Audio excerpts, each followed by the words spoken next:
Hey guys, like I told you, I'm back. And we're going to do some linear equations. You probably have no idea what that means, but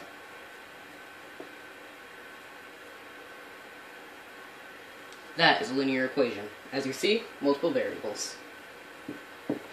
And none of this x equals 32, 23, solve now.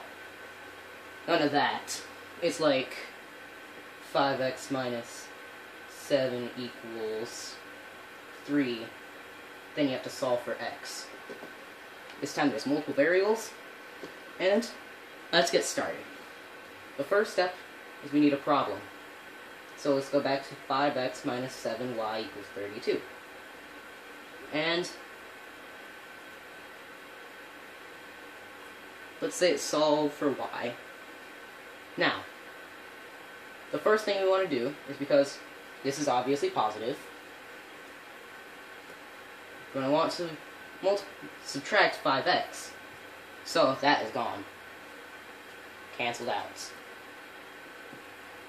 I should probably keep that there. Then, we have to subtract 5x from 32, which you can't do. So, we have negative 7y. We still keep that minus, and then we have 32 minus 5x. This is our current thing, but it's not our answer because we still need y by itself. So we divide by negative 7, which cancels that out, and then we have y equals, now, what's 32 divided by 7? I have no idea. So we're going to do that. So 1, 2, 2, 4, 0, 0.5, 5. We'll just round. 4.5. And then, well, we want negative.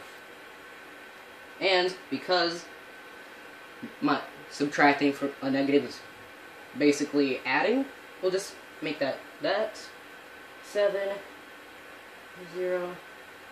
So maybe 6. 7. That's like 1. Points, then 0.7 x. So basically, it's y equals negative 4.5 plus 0.7 x. See, we can't solve for x. It's not going to be just a number. It's the thing about linear equations. But now let's say we don't have any numbers at all, and it's just like I equals PRT. This is actually a very common formula in the math, because I is interest. But we're not solving for interest. And let's say it says solve for P. Now, what do? There's no numbers or signs or anything. Well, you see, we want P by itself, so we divide R and T. Those cancel out. We're left with P. I divided by RT. Well, there's no like terms, so it's just I divided by RT equals P. Simple as that.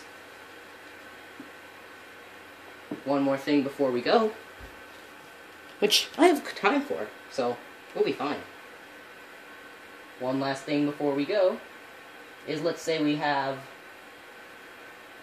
oh, you know what I should do? Fractions. 1/4 y plus 2x equals 5. And then solve for y, which is usually common for linear equations and y in it. Now, we obviously want y by itself, so we subtract 2x, cancels out. 1/4 y equals 5 minus 2x, because we subtract 2x over here. And now, dividing by fractions, I don't want to do that. But remember, it's always over 1, which I probably should have explained in the last video, but oh well. Now you have that for reference.